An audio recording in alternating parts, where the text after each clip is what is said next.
aicinām un ielūdzam uz operetes balles savajā pirmizrādi 13. martā, 18. Kultūras pilī Ziemeļblāzma.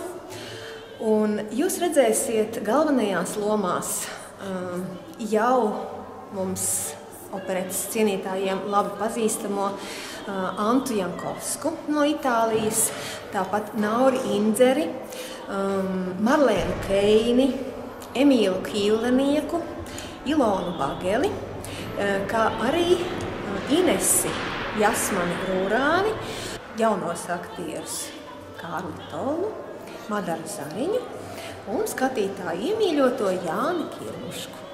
Ārkārtīgi skaista muzika, kas vienmēr visās operetēs, protams, ir tā pamatvērtība, tā galvenā vērtība. Es esmu pārliecināta, ka cilvēki aizejot pēc izrādes mājās, turpinās dungot šīs skaistās melodijas, palegdamies un priecīgi. Vismaz es tā jūtos pēc mēģinājumiem.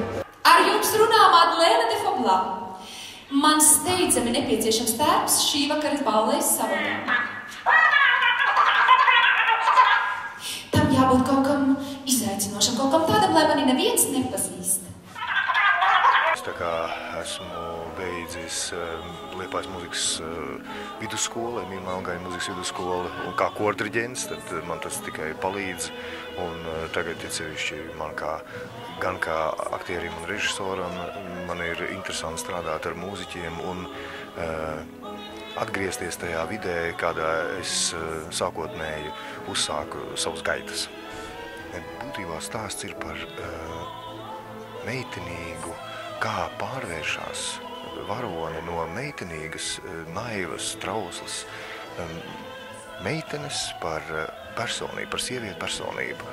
Un te jau ir ļoti daudz, kas interesants, te ir melodiska kompozīcija, ko ir sarakstījis Pols Abrahams, te ir brīnišķīgi, asprātīgi dialogi, ko veido Mustafā kopā ar Deiziju, tas ekspresīvais,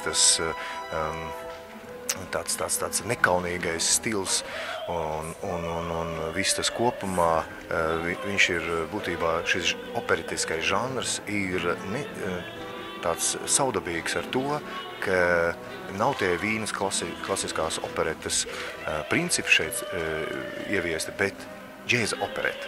Un džēza operete, tas ir, te var daudzīties, te var rotaļāties, un te var visādi citādi izpausties.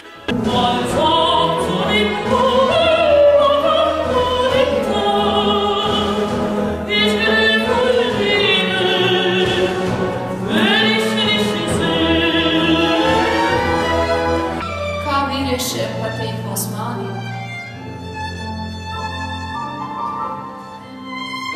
Ko mēne, kad mīlē var dot?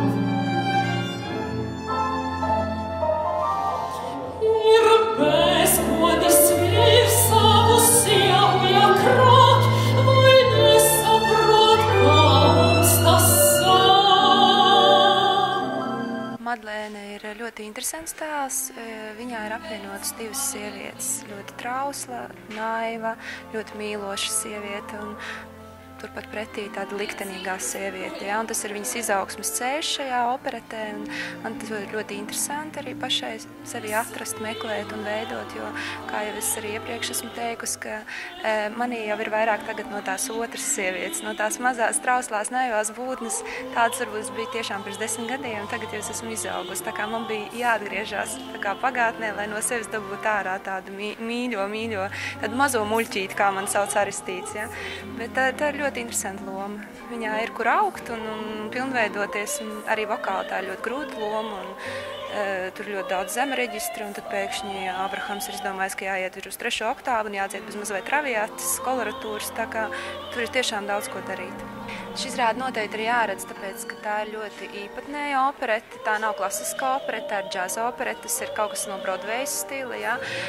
Man liekas, tas stāsts varbūt nav tik netradicionāls. Ja? Tur ir mazliet no sikspārņa, mazliet bet viņš ir ļoti interesanti uzbūvēts un struktūra ļoti interesanti. Es domāju, ka cilvēkiem ļoti patiks arī, tāpēc, ka šī izrāde jebkurā gadījumā ļoti atšķirsies no mūsu iepriekšējās jautrās atraides, kur bija tāds klasiskās operetes etalons ar ļoti, ļoti skaistām tādām lieganām mūziku, tādu skaistu un viss. Tad šeit mūzika ir tāda džeziska un tas varbūt varētu patikt labāk jauniem cilvēkiem. Redzēsim. Es domāju, ka cilvēkiem ļoti patiks. Mums ir brīnišķīgi mākslinieki. Mums ir brīnišķīgi orķestra mākslinieki, kora mākslinieki, dejotāji, solisti, tehniskā komanda. Mēs strādājam no sirds un patiešām ejam uz mērķi, lai Latvijā būtu operetes teātris. Ir daudz talantu. Latvijā ir jāskan operetei. Un, lai profesionāli strādātu, ir ārkārtīgi nepieciešams telpas, teātrim sava mājvieta, kur var mēģināt tad, kad ir vajadzīgs, kur var glabāt dekorācijas, kur var glabāt kostīmus, kur tie ir viegli pieejami. Un mēs ļoti ticam un ceram, ka mūs sadzirdēs kultūras ministrija, ka mūs sadzirdēs Rīgas dome, ka mūs sadzirdēs tie, kas mīl mūziku, kas mīl skatuves mākslu, kas mīl opereti, redzēs, ka operete atzimst.